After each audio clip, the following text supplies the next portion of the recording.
Donc, ce que je vous propose, c'est parce qu'avec Florian, on est pareil, on aime bien commencer à l'heure pour les gens qui étaient là à l'heure. Donc, on va commencer et on va accueillir au fur et à mesure les gens pendant ce webinaire. Déjà, un grand merci à Florian d'avoir accepté mon invitation à ce webinaire. Webinaire du printemps 2026, et ça tombe bien parce qu'on est le jour du printemps, donc on ne pouvait pas faire mieux. Donc je le remercie parce que ça va être un webinaire un peu particulier. D'habitude, je fais des webinaires où l'invité expose son savoir et puis répond à mes questions. Et là, Florian, il m'a un peu challengé. Il m'a dit, mais écoute, ça serait bien que finalement on le fasse un peu en croisant nos regards sur cette thématique qu'est finalement la diététique. Je crois qu'il y a une grande majorité d'entre vous qui êtes diététiciens, diététiciennes. Peut-être qu'il y en a qui ont d'autres métiers. Donc, on est ravis de pouvoir partager notre profession au sein d'autres professions. Alors, du coup, ce webinaire, il est enregistré, hein, je vous rassure. Vous pourrez recevoir le replay si vous ne pouvez pas rester jusqu'à la fin. Il y a une autre particularité, c'est qu'on n'a rien prévu avec Florian. On va le faire vraiment au gré de notre échange. Donc, ça va vraiment être des échanges spontanés. Donc, du coup, voilà. Donc, l'objectif, c'est de re-regarder ce replay si vous avez envie de voir les informations au fur et à mesure. Donc, chose qui ne se fait pas, mais je vais commencer par moi, par me présenter, et ensuite je laisserai la parole à Florian pour vous expliquer un petit peu qui je suis, qui est avisé et pourquoi ces webinaires et surtout pourquoi cette thématique. Et puis ensuite, je laisserai la parole à Florian, bien évidemment. Donc moi, je suis Aline Victor, je suis diététicienne depuis plus de 20 ans. J'ai eu mon diplôme en 2003, donc peut-être un peu plus tôt, plus tard, ou je sais pas, que Florian, mais ça, il nous le dira. Donc voilà, ça fait 20 ans, plus de 20 ans que j'exerce ce métier. Alors, je vais essayer de vous faire bref, hein, mon parcours, mais je pense que c'est important que vous sachiez un petit peu comment on a avancé dans ce métier-là et voir un peu la diversité et la pluridisciplinarité qu'on a pu avoir dans nos parcours respectifs. Donc moi, je suis tombée rapidement après 6 ans de recherche un peu d'emploi, à la fois en libéral, ensuite j'ai eu un restaurant, bon bref, je vous passe un peu cette période-là de ma vie. En fait, je suis tombée rapidement dans le cœur de la gérontologie et c'est un métier qui m'a particulièrement passionnée parce que, et peut-être que Florian complétera mes propos, c'est une des sciences médicales qui a la particularité d'être très biopsychosociale. C'est-à-dire que quand on fait de la gériatrie, on voit tout l'univers de la personne et pas uniquement sur l'aspect clinique ou biologique.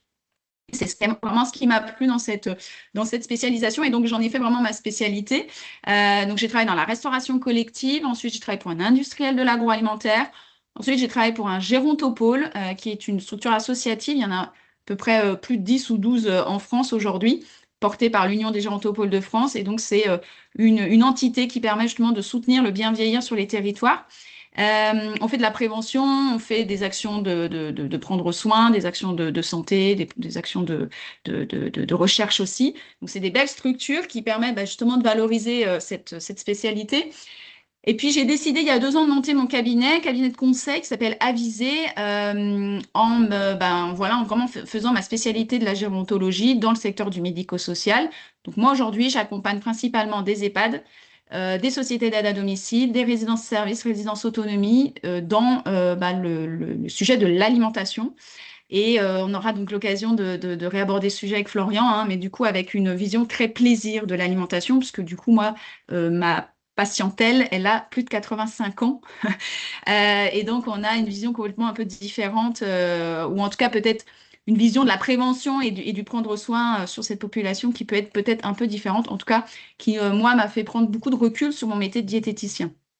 Et puis, depuis peu, j'ai aussi voulu développer un peu mon activité sur l'action, du coup, très préventive de mon activité, avec une action autour de la santé des femmes. Et donc, j'accompagne aujourd'hui des femmes de plus de 40 ans, parce que j'ai plus de 40 ans et il se passe beaucoup de choses après 40 ans chez la femme. Et donc, je commence une petite activité dans le jargon marketing de B2C, c'est-à-dire donc plutôt un travail en direct avec les patients en direct. Et donc, du coup, voilà, j'ai créé une communauté qui s'appelle Revel, donc REV'(E2LES), pour accompagner ces femmes justement qui se posent des questions sur leur santé, leur alimentation, leur rapport avec l'alimentation et tout.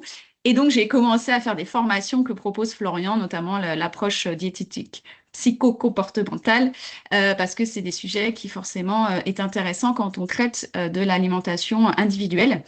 Voilà, j'en ai fini. On aura l'occasion certainement de reparler de tout ça. Je vais laisser du coup la parole à Florian. Avant ça, je remercie bien sûr à tous et à toutes d'être là, de bien couper leur micro, de poser leurs questions dans le chat au fur et à mesure de ce webinaire. Florian, c'est à toi. Je te laisse te présenter. Déjà, merci pour l'invitation, Aline. Merci à les personnes présentes d'être là. Donc, moi, je suis Florian, je suis diététicien. Moi, ça va faire 25 ans cette année, donc depuis 2001. Donc, déjà dans les vieux dans ce métier, dans les jeunes vieux, mais dans les vieux quand même.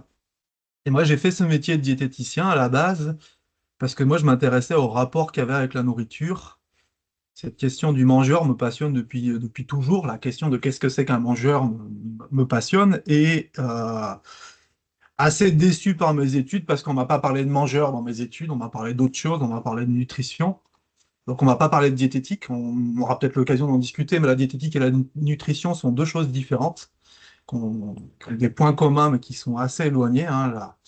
Moi, donc j'ai fait un BTS plutôt de diététique, mais qui était plus un BTS de nutrition qu'un BTS de diététique, parce qu'on m'a jamais parlé de mangeur, on m'a parlé de nutrition tout le long, ce qui est passionnant, j'adore la nutrition, moi je suis un passionné de nutrition, mais c'est pas pour ça que j'avais fait ces études. Donc, je me suis retrouvé à la sortie de mes études à travailler pour moi assez rapidement, et notamment à travailler en consultation privée. J'ai commencé assez tôt ma vie dans les consultations privées, avec un constat qui était justement un constat assez important, c'est de se dire, je suis compétent en nutrition, mais je ne suis pas compétent dans ce qu'est un mangeur. Donc, c'est-à-dire que le mangeur, c'est pas uniquement son assiette. La nutrition s'intéresse beaucoup à l'assiette, la diététique s'intéresse beaucoup au mangeur. Donc, moi, j'avais pas été formé à travailler avec des mangeurs, j'ai été formé finalement à la nutrition, qui sont deux choses différentes. Donc, j'ai commencé à travailler, moi, quand j'ai commencé à travailler en libéral, je suis arrivé à un constat qui était assez simple, c'est que je suis pas bon dans ce métier.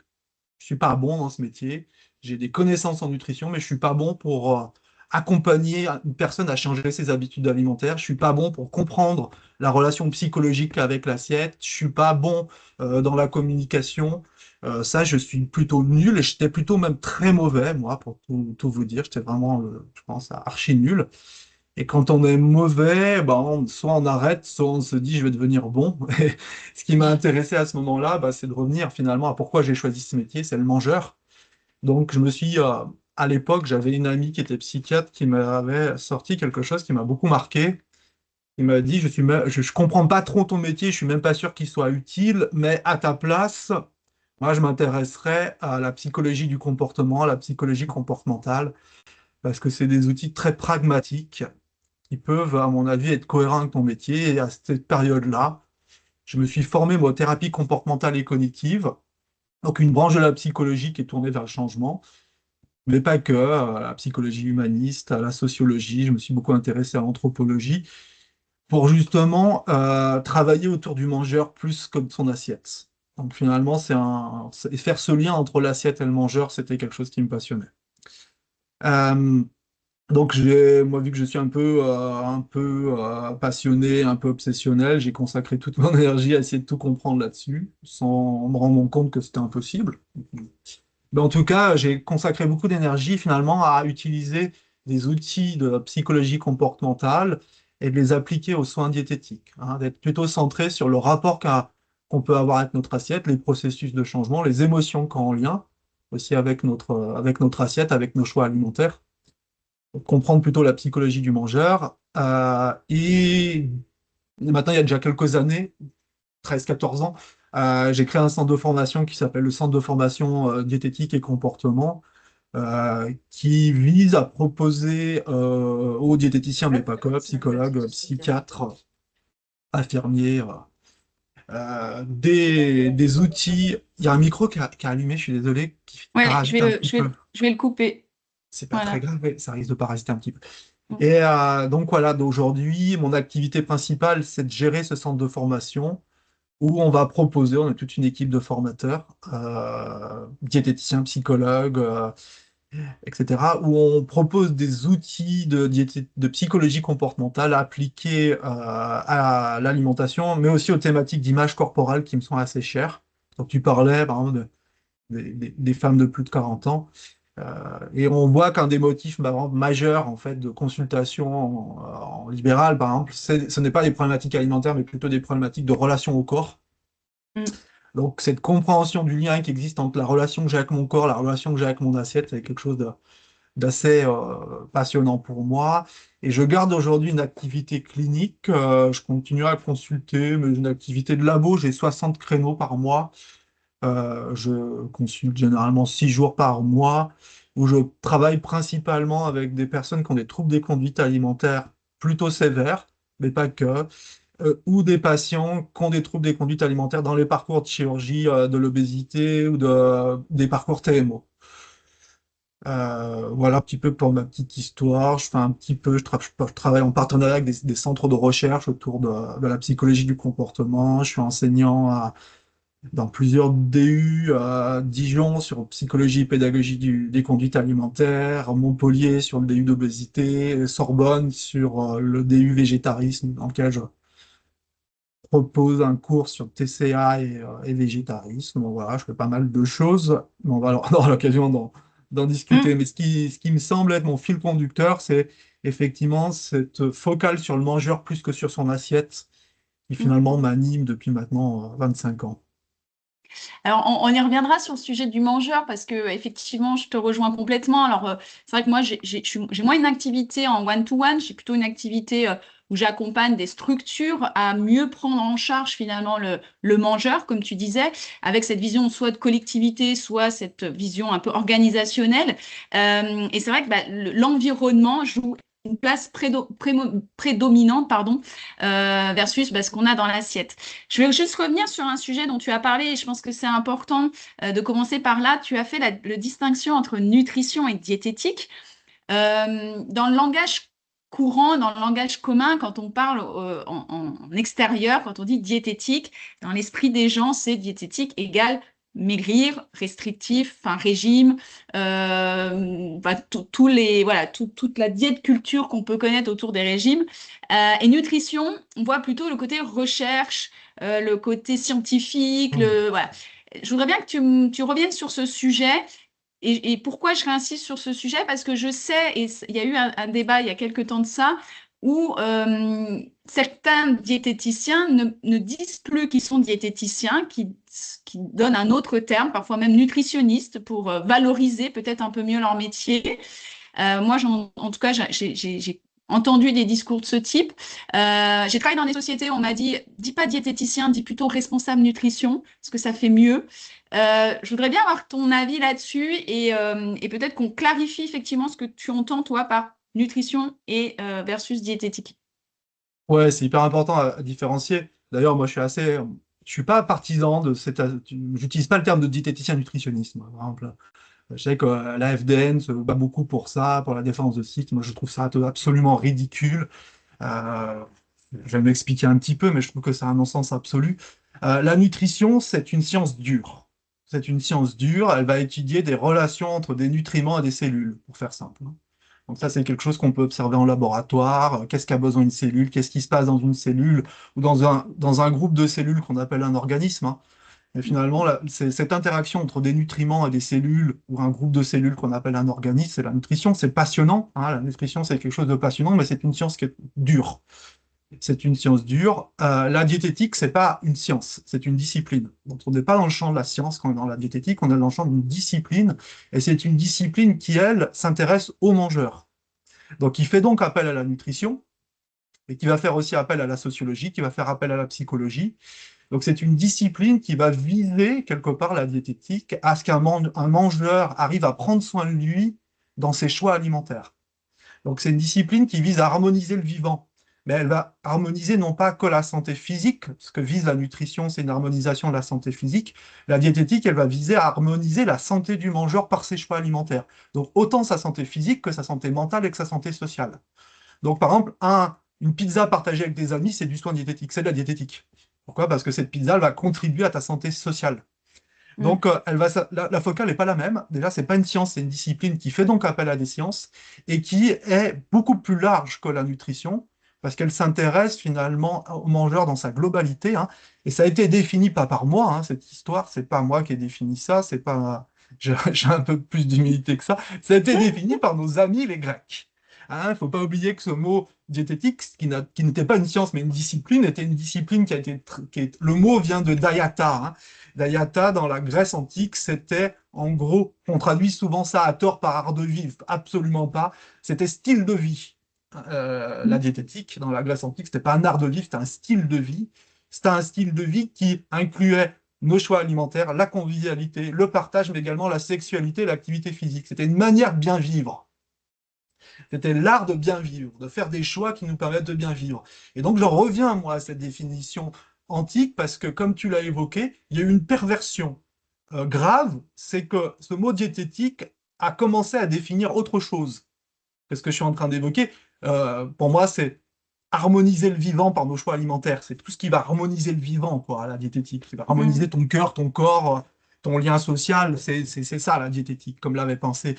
Et on en a basculé dans les années 80, avec la culture des régimes, à pervertir ça en un soin qui visait à contrôler le corps.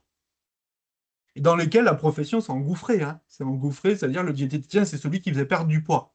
Or, perdre du poids, souvent, c'est antagoniste avec la diététique. Parce que perdre du poids, ce n'est plus harmoniser ton vivant, c'est lutter contre ton vivant. Donc c'est presque antidiététique. C'est presque antidiététique. Donc la diététique, c'est souvent quand ça a été perverti, ça a été confondu avec quelque chose que j'ai appelé moi la maigrissologie. La maigrissologie, c'est autre chose, c'est cette focalisation sur le poids qui va viser par nos choix alimentaires à contraindre le vivant pour essayer de lui faire perdre du poids. Ce qui est à mon avis antidiététique. Et c'est pour ça que moi je ne parle pas de diète culture. Je ne critique pas la diète culture parce que ça veut dire que nos amis anglo-saxons n'ont rien compris. Eux, ils ont fait diet, ils l'ont transformé en culture des régimes. Moi, je suis pro-diète culture, vu que je suis pro-diététique. Par contre, je suis anti-amaigrissologie. Donc moi, la diététique n'est pas un problème. Donc pour moi, c'est pas un gros mot, la diététique. Il faut juste revenir en fait à l'essence de ce que c'est.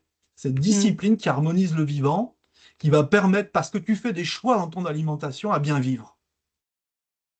On doit revenir à cette ratine-là. Donc, moi, sur ma plaque, c'est marqué Florence Affaire, diététicien. Il n'y a même pas nutritionniste, il n'y a pas TCC, psycho, machin, truc, mais diététicien, c'est très bien. On ne peut pas mieux définir mon boulot. Alors, je suis complètement d'accord avec toi, mais Florian, il faut avouer qu'on est quand même noyé dans dans une obésité de l'information autour justement de la nutrition, de la diététique, de l'alimentation. On voit arriver des coachs en nutrition dans les réseaux sociaux.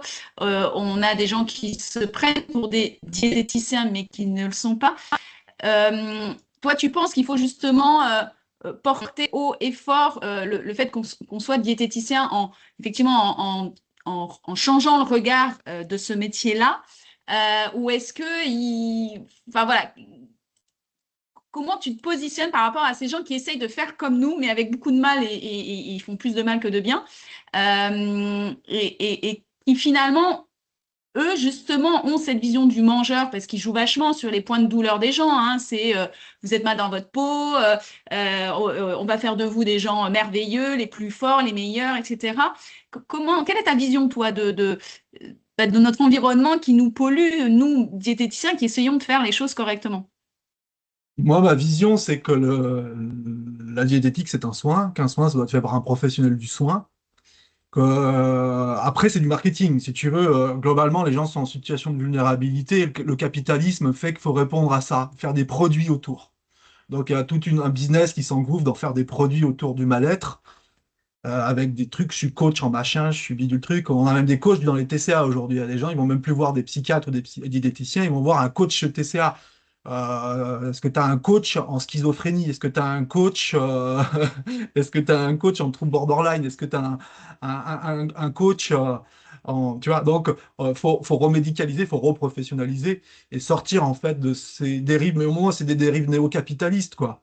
C'est des dérives néo-capitalistes où une personne qui a un intérêt pour un sujet va se dire, mais moi je suis expert du sujet au même titre qu'un pro de santé. Non, non, non, on est des professionnels, on travaille dur. Après, c'est aussi notre profession, ma profession de diététicien, la tienne aussi. Là, ton avis m'intéresse beaucoup. Elle doit aussi, elle, agir de manière la plus juste possible pour justement refaire de la diététique. Par exemple, moi, je vois par exemple Et j'ai rien contre les gens qui y travaillent. C'est plutôt la logique systémique qui me pose problème. Par exemple, j'ai une patiente il n'y a pas longtemps qui m'a dit, je suis allé voir une diététicienne chez Nature House. Non, il n'y a pas de diététicien chez Nature House. Mm. Vu qu'un diététicien est celui qui t'aide à prendre soin de toi dans tes choix alimentaires, il y a un amygdalologue qui a un BTS en diététique, mais c'est pas un diététicien, il fait pas de la diététique. Il faut Mm. être très clair là-dessus. Moi, c'est pas, je vais pas être dans une sorte comment dire, de corporatisme, se dire, bah oui, mais c'est une collègue ou c'est un collègue qui bosse là-dedans. Non, c'est quelqu'un qui doit faire bouillir sa marmite, mais il fait pas de la diététique, il fait autre chose. Il fait un soin qui n'est pas diététique, qui est de Oui, la mais tu vois, maigrissologie. du coup, Florian, tu vois que le mot diététique, et je rejoins le commentaire de Carole dans la conversation, nous, je pense qu'effectivement, on est convaincus. D'ailleurs, si on est là, je pense qu'on est tous plus ou moins convaincus on prêche la même chose. Mais tu vois que dans l'esprit du grand public, l'esprit collectif, diététique, ça reste encore malgré tout perte de poids. Et malheureusement, comme tu dis, Florian, il y a encore des diététiciens parce qu'elles ont aussi besoin de trouver un travail, hein, Bien sorties de sûr, l'école, bien voilà, sûr. se font un peu happer par ce type de sollicitation. Euh, du coup, comment on peut prendre le virage, quoi? Parce que est-ce que si on reste sur le terme diététique, est-ce qu'on arrivera, tu penses, à faire changer cette vision-là de la diététique auprès du grand public avec malheureusement tout ce qui se passe un peu autour de nous et le côté un peu marketing qui alimente la nutrition et d'ailleurs qui fait vendre la nutrition, hein. Il n'y a jamais eu autant d'entreprises qui se sont, comme les fameuses Comme J'aime, par exemple, qui se gavent sur le dos des gens qui veulent perdre du poids. Toi, tu penses qu'il faut militer pour garder le terme diététique et se battre pour que ce terme diététique reprenne sa valeur initiale? On ne changera pas de paradigme en changeant les mots, on changera de paradigme en changeant les pratiques, en revenant à du soin éthique, juste et evidence-based, hein. C'est-à-dire que moi, c'est pas un avis, hein. On sait par exemple que la maigrissologie, c'est délétère, que c'est... Pour moi, toute cette culture en fait des régimes, c'est vraiment un des produits du néo-capitalisme. C'est-à-dire les gens Mm, souffrent, il faut créer des produits pour exploiter leur souffrance en leur vendant la lune. Bon, ben, nous, on n'est pas là-dedans. On incarne des trucs et c'est pas changer les mots qui changera les choses, c'est changer les paradigmes d'être droit dans nos bottes. Et on est de plus mm, en plus nombreux, en fait, parce que moi, quand j'ai commencé en libéral, les cabinets de diététique, c'était que de la maigrissologie. C'était 99% de la maigrissologie. C'était la personne, oui, j'ai 5 kilos à perdre, bon, on va faire le petit régime, le petit machin. Et après, il y a eu la nouvelle amaigrissologie qui est arrivée. La nouvelle amaigrissologie, elle est encore plus dégueulasse que l'ancienne. C'était la perte de poids avec les sensations alimentaires, mais en fait, on ne changeait pas le paradigme. On était encore mm, dans des paradigmes de contrôle et qui changeaient un peu de forme. Et donc, en fait, c'est en mm. revenant finalement à l'essence de notre métier, en l'incarnant pleinement, qu'on va redonner ces lettres de noblesse à la diététique, ce qui est en train de se passer, hein, ce qui est globalement en train de se passer. On a ce changement de paradigme qui revient. Euh, il n'y a pas longtemps, j'ai une patiente qui me dit, ah, c'est marrant, ma belle-sœur, elle va voir un diététicien, mais c'est pas la même approche qu'ici. Moi, je pensais que tous les diététiciens travaillaient comme vous. Donc, moi, j'ai beaucoup d'espoir sur le fait qu'aussi, c'est parce que notre métier va évoluer. De toute façon, Mm. les gens, les diététiciens, ils ont besoin de se regarder dans un miroir. Ils ont besoin de travailler de manière éthique. Quand tu es dans la maigrissologie, tu ne peux pas te regarder dans un miroir. Tu ne peux pas être OK avec ce que tu es. Tu sais que tu es dans des espèces de bricolage, tu sais que tu entretiens les souffrances, tu sais qu'en plus, agir sur le poids, ça fait grossir les gens. Donc, si tu veux trouver du sens, tu n'auras pas d'autre choix que de te réaligner. Et c'est ça qui va modifier. C'est pas changer les mots, parce que sinon, on est encore dans la logique de marketing, de bidouillage, de communication et tout. Moi, je pense qu'il faut être davantage dans les savoir-faire, dans les faire savoir, quoi, tu vois. C'est Mm. c'est de nous faire Mais ça, c'est je, nos savoir-faire qui font que notre métier se tire vers le haut, quoi. Mais carrément, alors je vais rebondir sur ce que tu dis et je vais te laisser la parole pour que tu nous expliques un peu ce que c'est que le TCC-ACT. Euh, Moi, je travaille en gérontologie. Moi, ma population, comme je disais tout à l'heure, elle a 85 ans. C'est majoritairement des femmes, hein, parce que les femmes vivent plus longtemps que les hommes. Elles sont en EHPAD, elles sont en résidence-service ou elles sont chez elles. Et moi, je suis toujours effarée de deux choses. C'est que la première, bah, c'est que je me retrouve avec des gens de 85 ans qui vous disent, moi j'ai une dame de 85 ans qui m'a dit, j'attends d'avoir 90 ans pour pouvoir manger du chocolat que je n'ai pas pu manger de toute ma vie parce que Mhm. Voilà, mon médecin m'a toujours dit que je n'avais pas le droit de manger du chocolat. Donc, voilà. Et en fait, ça, c'est mon quotidien. C'est-à-dire que je vois des gens se Mhm. dénutrir. Donc, eux, ils perdent du poids, non pas parce qu'ils le veulent, mais parce qu'ils sont, voilà, ils ont des pathologies qui font qu'ils perdent du poids, avec cette idée-là qu'elles ont eue depuis des années, qu'il fallait pas grossir, qu'il fallait être, pour être en bonne santé, il faut être mince, que c'est pas bien de, voilà, de grossir, que le chocolat fait grossir, que le pain fait grossir. Donc c'est aussi pour ça que je milite pour faire des actions de prévention beaucoup plus tôt. Et la double peine que j'ai, c'est que j'ai aussi des professionnels de santé qui gravitent autour de ces personnes-là, qui sont aussi des femmes et qui ont aussi une vision de l'alimentation qui est que bah, pour être en bonne santé, il faut manger des fruits et des légumes, etc., etc., et que manger du chocolat, c'est pas bon, que ça crée du diabète, etc. Donc, là où je te rejoins, c'est qu'il faut, à mon sens, si on veut que dans les années à venir, la santé des gens aille mieux, il nous faut absolument militer pour qu'on change de vision sur la façon dont on accompagne les gens dans la diététique, avec cette vision de mangeur dont tu parles. Et je pense que c'est le moment, voilà, de prendre ce virage-là parce que bah, voilà, on peut plus rester uniquement sur la vision nutrition, comme tu le disais, avec uniquement cette vision de qu'est-ce qu'on doit mettre dans l'assiette, en faisant culpabiliser les gens en plus, hein, parce qu'on leur dit en gros, si tu manges pas des fruits et des légumes, bah, tu vas être en mauvaise santé, c'est pas bien. Donc il y a beaucoup de messages d'injonction autour de ça. Et du coup, voilà, donc, par rapport à ça, est-ce que tu peux nous, bah, déjà, peut-être rebondir par rapport à ce que je viens de dire, et du coup nous expliquer comment toi tu travailles, c'est quoi le TCC, c'est quoi l'ACT, voilà, tu nous donnes un peu de définition là-dessus. Alors déjà, je trouve que c'est passionnant ce que tu partages. Là, on voit que dans ce que tu partages, je vais rebondir un peu sur, avant de répondre à ta question, rebondir sur ce que tu as évoqué, parce que je trouve ça vraiment passionnant. C'est déjà, on voit que un des premiers perturbateurs du comportement alimentaire, c'est la relation qu'on a avec notre image corporelle. Et on pourrait imaginer que c'est un truc d'hommes ou de femmes jeunes, etc. Et ce que tu partages, c'est de dire même on peut avoir 80 ans, 85 ans, et de se retrouver en fait préoccupé par la peur de grossir avec certains aliments. Et ça, c'est donc là, c'est une perversion. Le soin diététique, normalement, il vise à réparer plus qu'à casser un peu plus. Mais c'est peut-être que ces personnes-là, elles ont grandi dans une société. Et c'est intéressant que ce soit plus les femmes que les hommes. C'est-à-dire qu'on est dans une société qui maltraite les femmes, globalement en termes d'image corporelle, et que c'est pas contemporain. Et c'est ça qui est intéressant dans ce que tu dis. C'est pas quelque chose de contemporain. C'est pas aujourd'hui, c'est pas 2026 où on a de la pression sur le corps des femmes, plus que sur le Mm. corps des hommes. C'est quelque chose qui est là, qui a installé, qui est et cette pression-là, nous, on doit la dénoncer. On doit se dire non, le soin diététique, il vise pas à contrôler un corps, il vise à le nourrir. Et Mm. la diététique, c'est pas ça. C'est pas ça. Et puis, Mm. donc là, c'est hyper important, c'est de dire, c'est cette question de maltraitance, parce que c'est ça dont il s'agit, hein. Qu'est-ce qui fait qu'on a laissé ces maltraitances s'installer chez les femmes? Qu'est-ce qu'on a fait qu'on a mis dans le cerveau des femmes qu'elles devraient contrôler leur corps, qu'elles auraient plus de valeur si elles arrivaient à contrôler leur poids, si elles avaient la volonté de ne pas manger du chocolat, etc. Donc ça, nous, on doit absolument pas jouer ce jeu-là, même pas un petit peu. Même pas un petit peu. Parce que si on joue un petit peu, c'est qu'on est des collabos de ce système de maltraitance. Et ça, Mm. donc, et ça, c'est important. Et pour des raisons éthiques, c'est que nous, on est des soignants, on ne peut pas créer de nuisance. On est là pour les réparer, les nuisances, on n'est pas là pour les créer.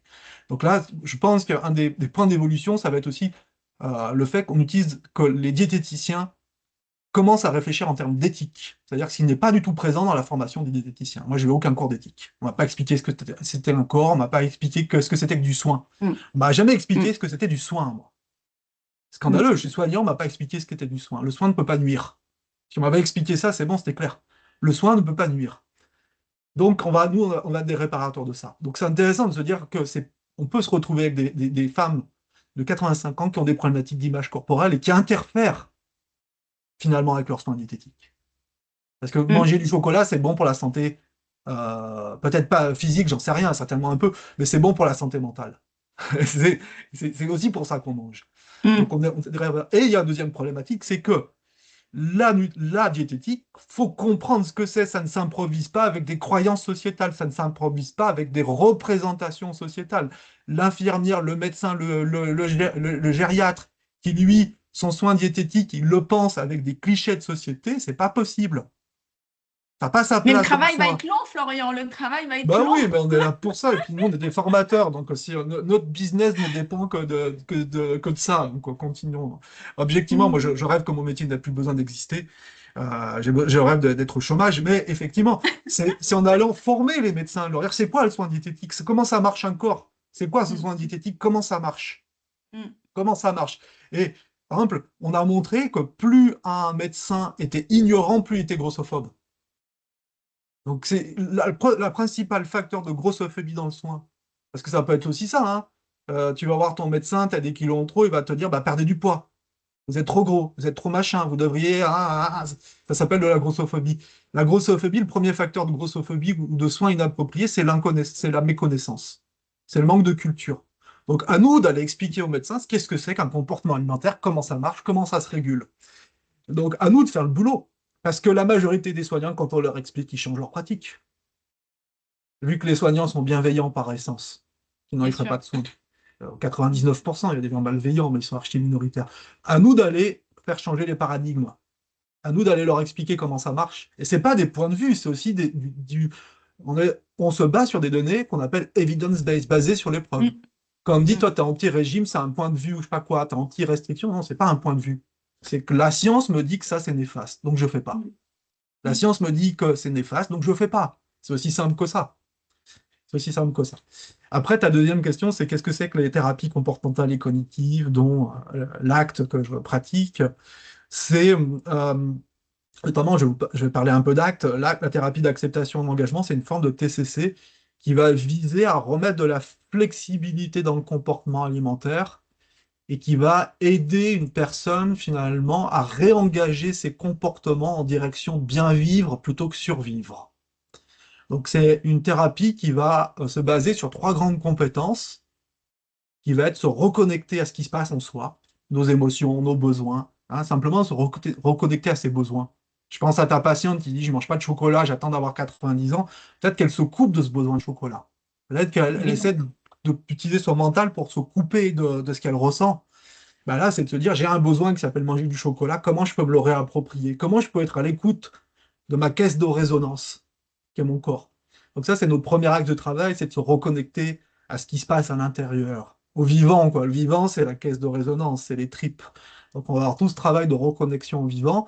Le deuxième axe, c'est les actions. On a connexion, action, libération. Moi, j'ai fait cet acronyme pour les diètes, là, ça fait CAL. C'est pas pour les calories, c'est reconnecter, la connexion. Les actions, c'est de réorienter mes actions, non plus pour survivre, contrôler, se priver, mais pour bien vivre. Faire des choix alimentaires qui vont me permettre de bien vivre, réorienter mes comportements avec cette idée de bien vivre, soit améliorer ma santé physique, soit ma santé mentale, et avec l'idée d'avoir de la qualité de vie. C'est ça qui nous intéresse, c'est de pouvoir réajuster les comportements. Et puis le L, c'est pour la libération locale. C'est notre troisième processus. Finalement, on va créer la libération, mais ça peut être la libération de nos peurs, ça peut être la libération de nos règles mentales. Tu as l'exemple de ta patiente, j'ai pas le droit de manger du chocolat. Et comment cette règle, elle fonctionne pour toi? Comment on pourrait s'en distancier? Comment on pourrait repérer qu'elle fait obstacle avec bien vivre? Parce que s'il faut attendre 90 ans pour bien vivre, c'est comme emmerdant. Ah, La c'est vie, c'est con. ici et maintenant. C'est ici et On est maintenant, hein. d'accord. C'est pas demain, c'est pas hier, c'est maintenant qu'on doit bien vivre.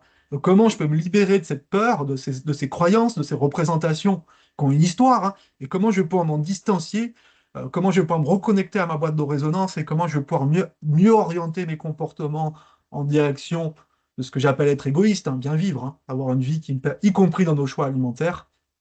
Donc là, c'est le principe de la thérapie d'acceptation d'engagement un peu conceptualisée à la bouffe, c'est de développer, redévelopper ces trois compétences qui sont qui agissent un peu ensemble.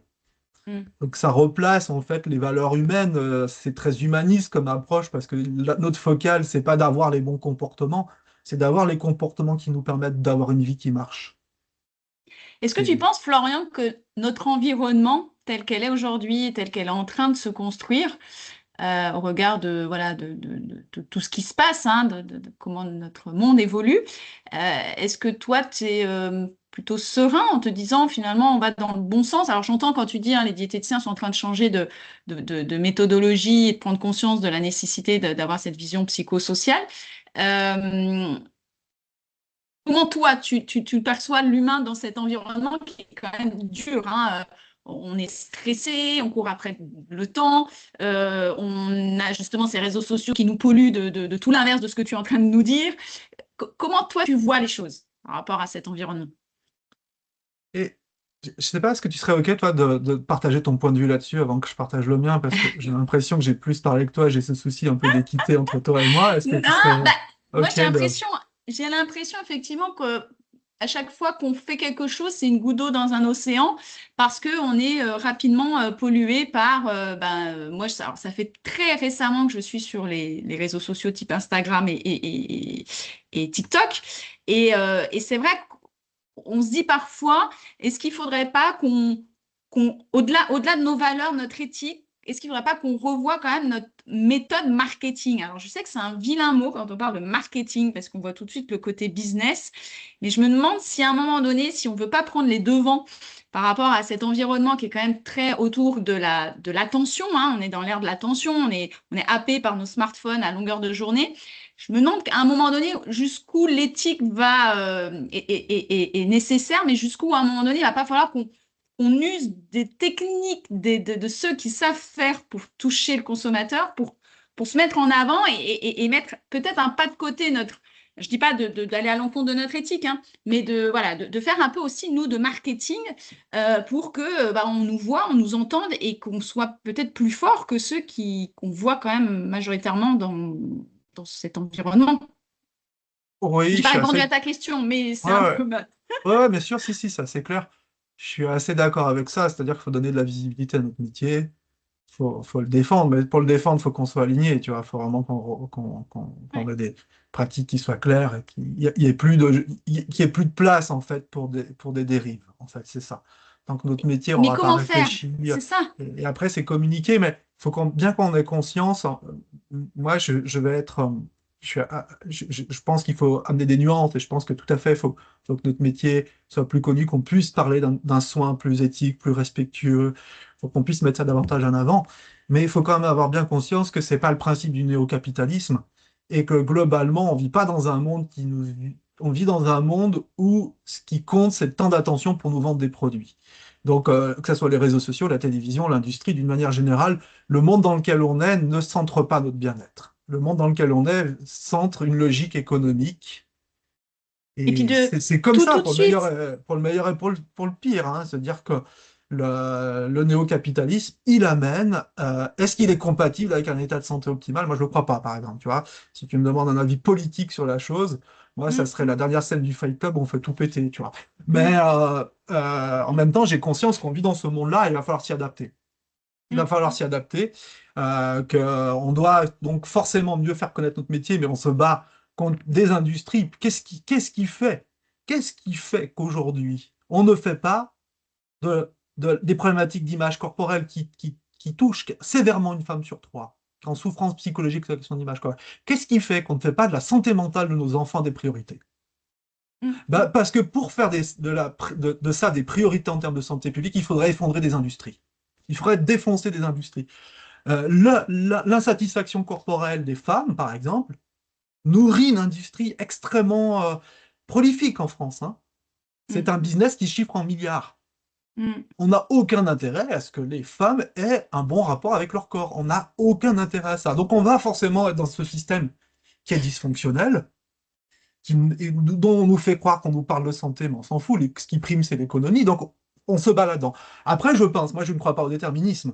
Ça, c'est quand même la bonne nouvelle. C'est que nous, en tant qu'êtres humains, comment on s'adapte à ce système dysfonctionnel? Comment on peut avoir, nous, en tant qu'êtres humains, de se dire, je vis dans un monde pourri, je vis dans un monde qui maltraite les femmes, je vis dans un monde où il y a de l'information, où tout est fait pour que mon cerveau soit dans un état de stress avec la bouffe, avec mon corps. Mais comment, moi, je peux m'adapter à ça et bien vivre là-dedans? Et là, on a de la marge de manœuvre. Donc, je ne crois pas au déterminisme, par exemple. Je ne mm, crois pas que ce soit une fatalité de mal vivre dans ce monde.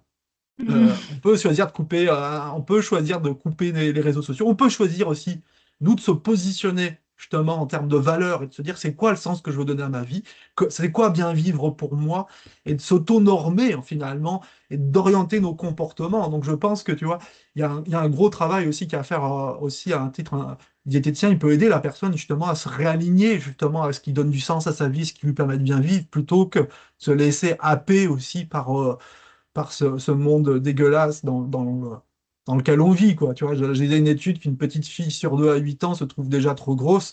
Moi, rien que Mm. ça me donne envie de vomir, quoi.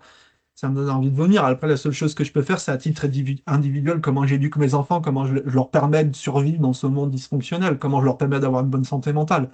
Donc, je pense que la problématique, elle est complexe. Je pense que c'est un peu utopique de se dire il suffirait de donner de la visibilité aux diététiciens pour que tout aille mieux, alors que bah, on est dans un système qui fait son fric sur l'insatisfaction, quoi. Mm. C'est- On achète le dernier iPhone parce qu'il faut créer de la frustration. On est frustré, on achète le dernier iPhone. Bon, c'est le néo-capitalisme. Je suis ni pour ni contre, hein. Mais je pense Mm. que on doit s'adapter à ça. C'était la réponse Mm. un peu longue, peut-être à ta question un peu Non, non, courte. mais c'était important effectivement de voir comment nous, individuellement, on peut essayer effectivement de alors contourner, je suis d'accord avec toi, hein, on va pas transformer ce monde, mais en tout cas, voilà, comment on peut se positionner par rapport à un monde qui tourne vite, qui va vite, et où justement les messages, quand on regarde de plus près, vont pas forcément dans le sens que nous, on veut mener. Donc, c'est de trouver notre place, en fait, dans cet environnement. Mais je te rejoins. Juste, donc je vois le temps passer. Si vous avez des questions, commencez à les mettre dans le chat. Je vois que Carole en met pas mal. Si vous en avez d'autres, n'hésitez pas à lever la main si vous avez des questions. Moi, alors, une question, ou en tout cas un propos que j'ai eu avec Florian. On n'était pas tout à fait d'accord, mais on était finalement dans le fond plutôt d'accord sur l'alimentation est un soin. Alors moi qui travaille dans le médico-social, je me bats contre ce mot. L'alimentation est un soin et je me suis expliqué à Florian parce que je considère qu'aujourd'hui, on a un peu trop médicalisé l'alimentation au sens parce que on est des Mm. soignants, hein, comme l'a dit Florian, et quand on soigne des gens, on veut apporter un bénéfice à notre patient ou en tout cas à la personne qu'on accompagne. Et d'ailleurs, tu l'as dit, hein, en tant que soignant, on répare les choses.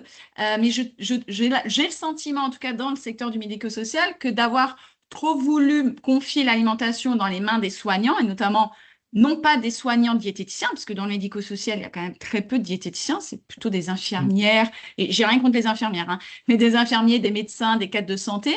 En fait, c'est un peu la solution de facilité. C'est-à-dire, je suis malade, j'ai un médicament, je donne le médicament. Et on a un peu utilisé l'alimentation comme effectivement de dire, tu as des problèmes de mastication, on va te donner du mixé, tu as de la dénutrition, on va te donner un complément nutritionnel euro, sans chercher justement ce volet très social, psychologique, environnemental de la personne. Parce qu'on a cette logique en tant que soignant de vouloir guérir les gens, entre guillemets. Et c'est pour ça que moi, je me bats un peu sur cette alimentation est un soin, parce que je trouve que le soin, dans l'esprit collectif, on le réduit assez facilement au médical et donc au curatif. Tout Là à où fait. moi, j'aime bien me battre contre le préventif. Et je trouve que du coup, en disant l'alimentation est un soin, on enlève cette barrière plaisir. Je sais que toi, tu te bats, tu milites pour que ce côté soin ne soit pas qu'uniquement sur le volet C'est biologique. ça. Donc, je veux bien C'est que tu me ça. partages cette vision. Je pense que, effectivement, la langue française est une langue assez pauvre. Il y a Mm, très peu de nuances, hein. Souvent, les Français, on est toujours très très fiers de notre langue. C'est une langue qui est assez pauvre. Par exemple, les anglo-saxons, qui est une langue un peu plus nuancée, qui a beaucoup plus de nuances, hein, dans l'anglais, ils auront plusieurs mots pour définir soin. On pourra avoir cure ou care, par exemple, mm, hein. mm. Et là, ce que j'entends, c'est que presque, c'est un peu une sorte de. Si le soin, c'est que du curatif, en fait, on va se retrouver à des trucs très techniques. C'est de se dire, bah voilà, vous avez du diabète, mangez moins de sucre, quoi. Hop, c'est très technique, hein. Mais c'est Ça comme va être. ça qu'on en est arrivé. Ouais, ouais, ouais. Et donc là, effectivement, c'est quelque chose, à mon avis, qui est très, très problématique parce que du coup, le soin peut être curatif et des fois, c'est nécessaire que le soin diététique le soit. Oui, Il y a heureusement plein de d'ailleurs. raisons pour qu'il le soit. Mais si ce soin n'intègre pas aussi les dimensions de care, de prendre soin, hein, parce que vous voyez, en français, on a ce mot-là, prendre soin, qui serait davantage le care en anglais, le care. Je sais pas, j'ai pas un très bel accent, donc vous me pardonnez, hein. Ou vous me pardonnez pas, d'ailleurs, faites ce que vous voulez, moi je m'en fous. Mais c'est cette histoire aussi de comment on pourra avoir différentes dimensions de soins qui pourraient être curatifs quand c'est nécessaire, mais qui, même quand c'est curatif, intègrent aussi les autres soins. C'est-à-dire que c'est aussi votre santé mentale, c'est aussi votre santé sociale. Et qu'on ne parcelle pas ça, se dire que ce soin, c'est prendre soin. Voilà, c'est prendre soin, c'est permettre de nourrir les trois santé. Et qu'effectivement, la problématique, c'est que quand on parcelle les choses, on va arriver à des soins qui vont être trop parcelés, où un soin peut dégrader un autre. C'est-à-dire que c'est plus du soin. Par exemple, si, je donne un exemple, si tu as une personne, c'est ton domaine de travail, c'est intéressant de dire, imagine, tu as une personne âgée qui a 88 ans, qui est diabétique, et qu'on lui dit, bah, du fait de votre diabète, vous devez enlever le sucre. Là, on est dans un soin qui est curatif. Mais si ce soin altère sa santé mentale et sa santé sociale, est-ce que ça reste du soin? Oui. Donc, pour moi, non, c'est plus du soin. Parce que le soin, Mm. on peut pas habiller Paul et déshabiller Pierre. Le soin doit être du soin global. Donc, si cette personne-là, on a amélioré sa glycée, mais que sa santé mentale se détériore, est-ce qu'on est en train de la soigner? On Et est donc, c'est ce d'accord. partiellement, à mon avis, du soin qui est problématique, plus que le fait d'utiliser le mot soin. Et c'est, à mon avis, Mm. ça que tu dénonces, c'est la surmédicalisation. Ça peut être Mm. la surmédicalisation de l'alimentation pendant la grossesse d'une femme, moi, qui me fait un peu gerber. Tu vois, Mm. une femme qui a du diabète gestationnel, ou un homme qui a du diabète gestationnel d'ailleurs, quand on lui dit bah, vous avez du diabète gestationnel, vous allez devoir couper les sucres, machin truc, et que sa santé mentale se détériore, est-ce qu'on est en train de soigner? Mm. Donc là, ces Et c'est ce questions, à que mon avis, dit, elles sont. c'est ce que Ouais. dit Florence, pardon, je te coupe, hein, c'est ce que dit Florence en disant c'est parce qu'on se focalise sur le soin physique et qu'on oublie la santé mentale et sociale. Donc, c'est ce que tu prônes et ce qu'on prône depuis le début de ce webinaire. Il y a une question de Cécile. Je crois qu'il faut aller à la base du soin et commencer à former les professionnels de santé à ne pas être grossophobes. Êtes-vous d'accord?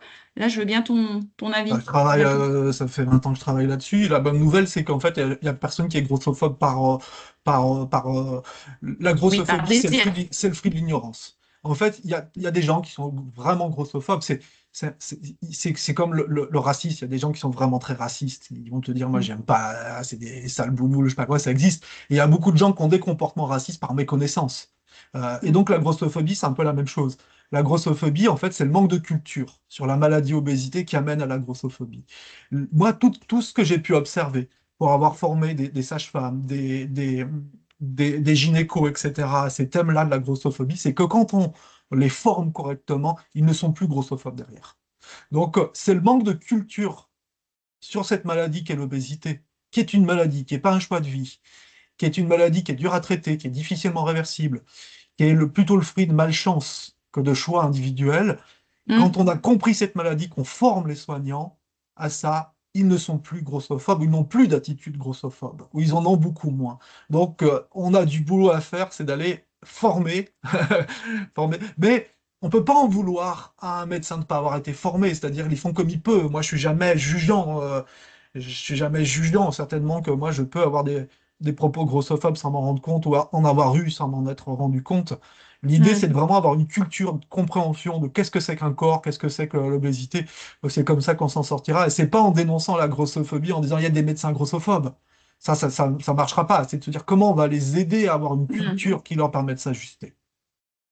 Oui, puis la société en elle-même hein, doit aussi changer de perception. Comme tu disais, les 4 par 3, on voit encore des femmes minces, ce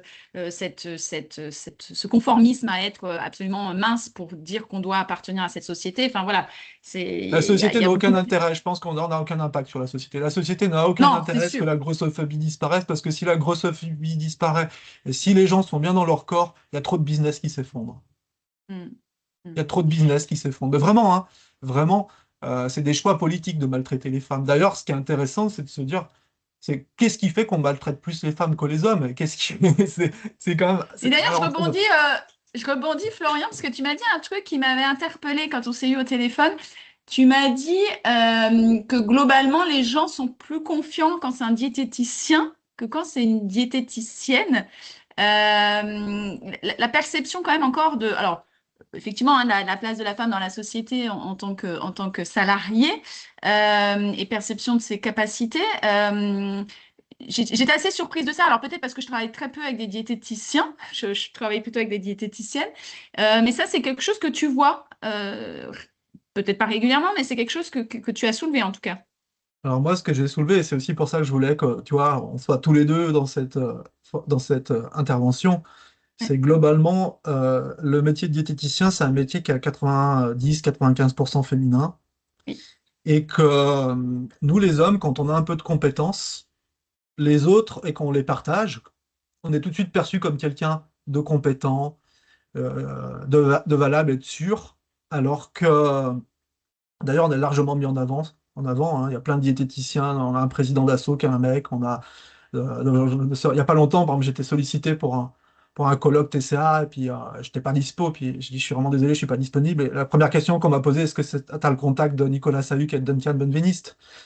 Et c'était un peu aussi de se dire, bah, il y a aussi Marie-Claire Appier, Céline Durand, que je peux vous donner les contacts qui sont. Donc on a tendance à être beaucoup mis en avant dans notre métier, on a tendance à être perçu comme plus légitime, comme plus compétent, alors qu'on ne l'est pas plus. Et on a tendance à Merci. rentrer dans ces logiques-là. Tu vois, il n'y a pas longtemps, une patiente me dit, mais je viens vous voir parce que vous êtes un homme, donc vous êtes un peu plus. Et je trouvais ça assez dégueulasse. C'est-à-dire qu'on est dans une société aussi qui survalorise les hommes, d'ailleurs, nous, on intériorise tellement ça, c'est que dès qu'on a un peu de compétences, on se sent légitime d'en parler, quoi. Ah, je connais un peu le sujet, donc je vais faire de la formation dessus. Moi, le premier. Moi, je pense qu'il faut effectivement tirer d'une manière générale les femmes vers le haut, leur redonner un peu, te dire, mais attendez, mettez-nous un coup de pied au cul, dégagez-nous du métier, quoi. Dégagez les mecs du métier, vous êtes plus compétentes que nous, tout autant. Non, Virez-nous, mais c'est virez vrai que nos c'est égos intéressant. démesurés, hein. C'est intéressant et peut-être que dans notre profession, vu que vous êtes en minorité, je pense qu'on ne confronte pas suffisamment notre regard de diététicien, diététicienne, parce que finalement, nous, on a aussi notre vision en tant que femme, de professionnelle de santé femme, avec toutes les injonctions qu'on a vécues quand on était petit. Mm. Hein, on a tous vécu, je pense, parmi les gens qui nous écoutent, cette crainte de prendre du poids, la diététique telle qu'on l'a appris à l'école, à lire les étiquettes, à faire attention au nombre de calories qu'on va manger au quotidien, ne nous a pas aidé. Du coup, je pense qu'effectivement, ce serait peut-être intéressant qu'on croise beaucoup plus souvent nos regards avec avec vous, les diététiciens, qui avaient du coup une autre vision de la diététique, en tout cas en tant qu'homme. Je regarde juste les petits commentaires. J'ai donc Michael qui nous dit, je suis en contact avec des ados et des jeunes adultes dans mes prises en soins. Je confirme que les réseaux et les normes établies sont très bien organisés pour faire passer les messages grossophobes, culturels et normatifs. Ça, c'est sûr que c'est Et une puis même en même temps, dans population qui les est... réseaux sociaux, quand tu prends Meta, où tu n'as même plus de régulation, vraiment du racisme et de la xénophobie ou Oui. je sais pas quoi, aujourd'hui c'est même encouragé quand tu le dénonces, c'est ton compte qui est fermé. Donc on sait qu'il y a quand même, si vous voulez avoir une bonne santé mentale, si vous avez des ados, assurez-vous qu'ils ne soient pas trop en contact avec ces merdes. Mm. Michael rajoute, je confirme, lorsqu'on me voit à côté de ma collègue, moi, les enfants m'appellent docteur et elle, madame. Mais la majorité de mes patients m'appellent docteur pour donner un ordre d'idée. Et ça Mm. va de soi que je suis un homme, etc. Donc c'est aussi cette place qu'on nous donne, hein, Mm. dans la société. Et- Mais c'est bien, moi, tu vois, moi, ce que j'aime beaucoup chez toi, Aline, c'est que tu incarnes aussi quelqu'un qui a des compétences, qui y va, qui en parle, qui se sent légitime. Et moi, j'encourage toutes les collègues à faire ça, quoi. Vous avez des Et je compétences, partage, allez-y, Florian. allez-y, quoi. Allez-y. Je partage, il faut y aller, il faut pas avoir peur. Moi, je sais que quand j'avais pris la peine, chose que j'aurais jamais fait il y a peut-être 10 ans de mon activité, j'étais face à des médecins coordonnateurs d'EHPAD et je leur ai dit, il faut démédicaliser l'alimentation. Et il y a 10 ans, je l'aurais jamais dit et aujourd'hui, j'ose. Et en fait, tous les médecins sont venus me voir en me disant, mais en fait, vous avez raison.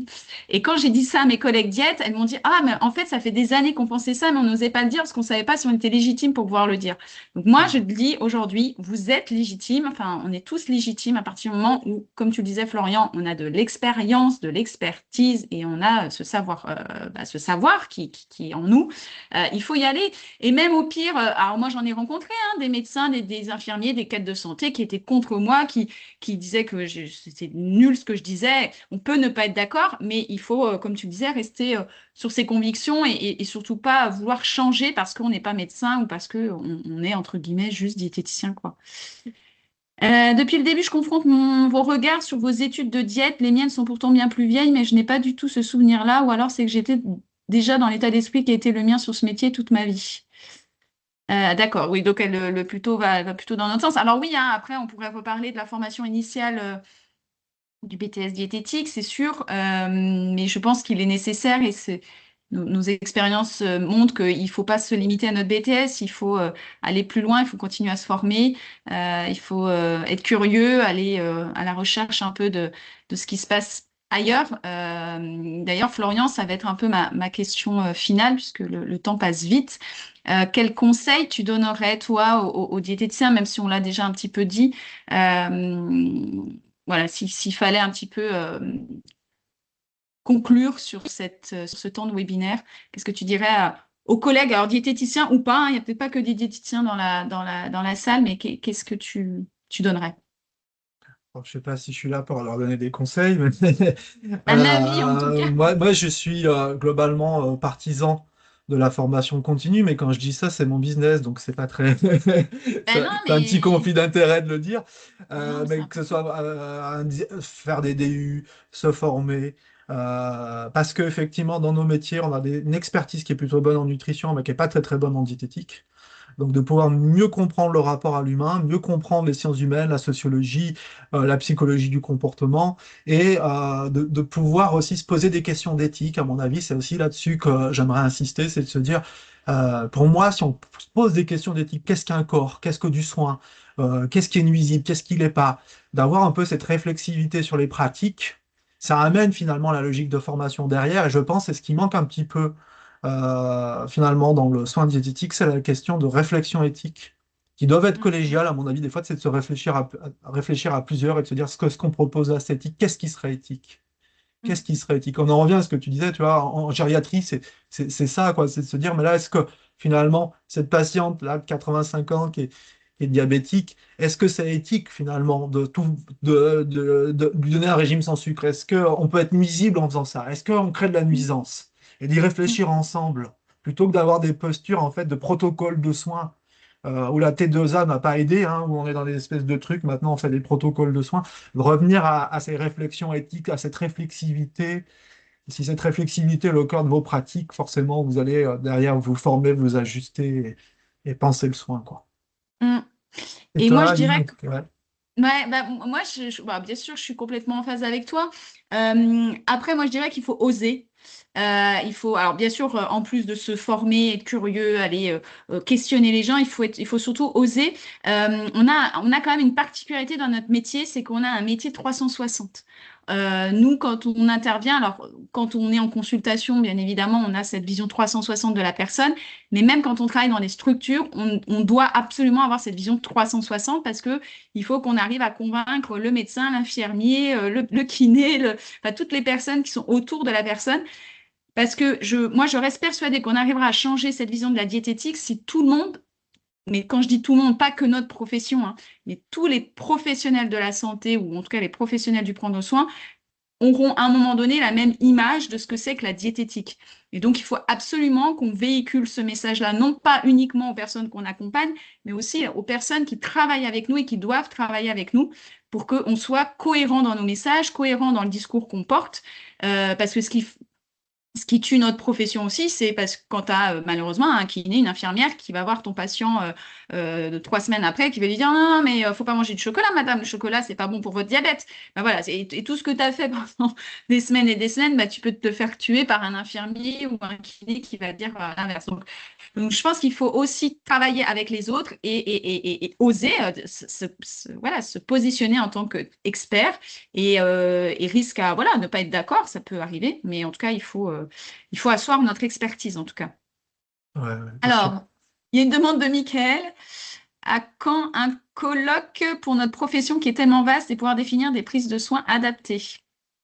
Ouais, Euh, la question de l'éthique, par exemple, c'est un colloque sur l'éthique. Par exemple, là, j'ai été invité, par exemple, chez nos amis belges, là, pour leur colloque annuel, où la question pour parler d'éthique, tu vois, donc ça commence à venir, tu vois, nos amis belges se posent ces questions d'éthique, et puis, vu que nul n'est prophète en son pays, tu vois, c'était plutôt chez eux que ça s'est passé qu'en France, mais là, je pense qu'à un moment, on pourrait se mettre à avoir des. Et ça peut être une suggestion à faire à la FDN, hein, plutôt que faire toujours des hmm, thèmes sur la technique, c'est de se dire réflexion éthique sur le soin. On pourrait suggérer ça à notre président Ghislain, à toute l'équipe de la FDN. Why not, hein? Je suis sûr qu'en plus, ça pourrait les emballer. Donc, hmm, super. Super idée, ouais, Michael. hmm, très bonne idée, oui. Bon, ensuite, il y avait un débat sur, on parle des soignants, mais il y a aussi les naturopathes. Donc, effectivement, je pense qu'il faut plutôt travailler en bonne entente que plutôt de vouloir se les mettre à dos, comme tous les coachs, hein. Bon, Il je sais faut pas, parce qu'après, faut pas démédicaliser le soin, quoi. Moi, tu vois, je suis plutôt partisan de démédicalise pas, quoi. On démédicalise pas. Tu souffres de psychiatrie, tu as un trouble de psychiatrie, tu vas pas voir un coach, tu vas voir un psychiatre, Donc moi, je suis pas tout à fait d'accord. Je pense qu'il faut médicaliser. Je pense qu'il faut médicaliser. Et je pense que ces professions-là, en fait, elles existent parce qu'il y a trop de vide justement dans les métiers médicaux. Mm. Je pense que on a une médecine générale la médecine générale elle devient tellement compliquée aujourd'hui. Leurs conditions de travail sont tellement insoutenables que leur consultation dure un quart d'heure. Donc les gens se retrouvent vers les naturopathes parce que l'offre Mm. de soins elle est plus adaptée. Mais c'est pas une bonne chose qu'ils aillent vers des gens qui sont pas des professionnels de santé. C'est pas une bonne chose.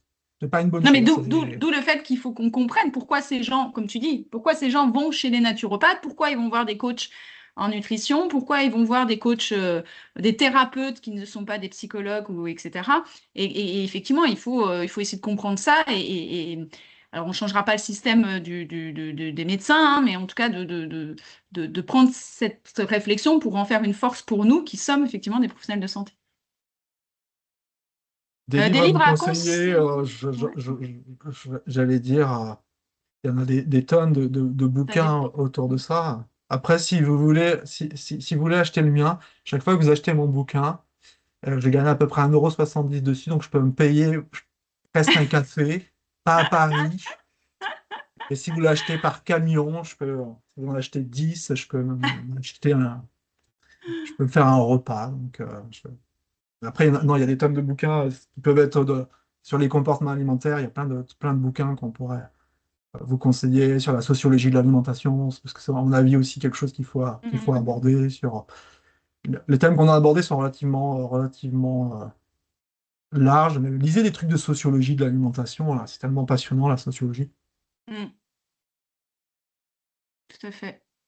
Alors, je crois qu'il y a encore des gens qui inscrivent. On va se laisser encore une minute ou deux pour pas trop déborder. En tout cas, j'espère que ça vous a plu. C'était un modèle un peu particulier. C'était pour moi en tout cas une première de faire un webinaire un peu sur ce format-là. Donc, n'hésitez pas à nous dire dans le chat si ça vous allait, si vous auriez préféré différemment. En tout cas, on aurait pu en faire deux, trois de webinaires comme ça avec Florian, hein. Je pense qu'il y a matière en tout cas à discuter sur les questions d'éthique, de sociologie, etc. Qu'est-ce que je vois? Bouquin très bien, ça fait pas de mal de s'approprier les choses à soi de temps en temps. Le bouquin, très bien, j'aime bien que tu parles du mien, Fabienne, c'est ça. Ouais, ouais, parce que Fabienne, je le reverse 10 centimes sur les 1,70 € chaque Donc fois que elle, je elle parle attend du que tu mien. en aies vendu 10 pour pouvoir se payer un café dans sa C'est région, en ça, fait. mais pas à Paris. Ok. Bon, en tout cas, on va devoir clôturer. Je vois que les gens commencent encore à taper. Tu peux augmenter, s'il te plaît. Ah, elle veut une augmentation sur le pourcentage des livres. Bon, merci à tous. Merci beaucoup, Florian, pour cet échange. J'espère que ça vous a plu. En tout cas, on est là, on est mobilisés, on va faire changer les lignes. En tout cas, à notre niveau, dans la mesure du possible, on va former aussi nos professionnels autour de nous. Voilà, partager une journée de partage en présentiel, car visio manque parfois d'échanges. Oui, oui, oui, oui, on aimerait bien, mais le présentiel, ça s'organise. Mais je crois que Florian, on organise des choses en présentiel, notamment des périples là en Corse, j'ai vu dernièrement. Ouais, voilà, c'est ça, venez passer 4 jours en Corse. Moi, c'est un prétexte pour se baigner, faire la fête, hein. Après, c'est C'est top, juste ça, hein, c'est juste ça. On a c'est une top. formation, Hein. effectivement, en Corse, en mois de juin. Bon. Voilà, Diet Merci à vous Power, on tous. conclut là-dessus. Diet Power, bravo pour tout ce que tu fais pour la profession, Aline. Bah, merci à vous, Ouais. merci Florian aussi pour ce que tu fais. Merci à tous et à toutes d'avoir assisté à cette représentation. Je vous envoie le lien du replay, vous pourrez le communiquer autour de vous. C'est ce qui fera aussi la force de cette visio. Merci Florian, bon appétit à tous.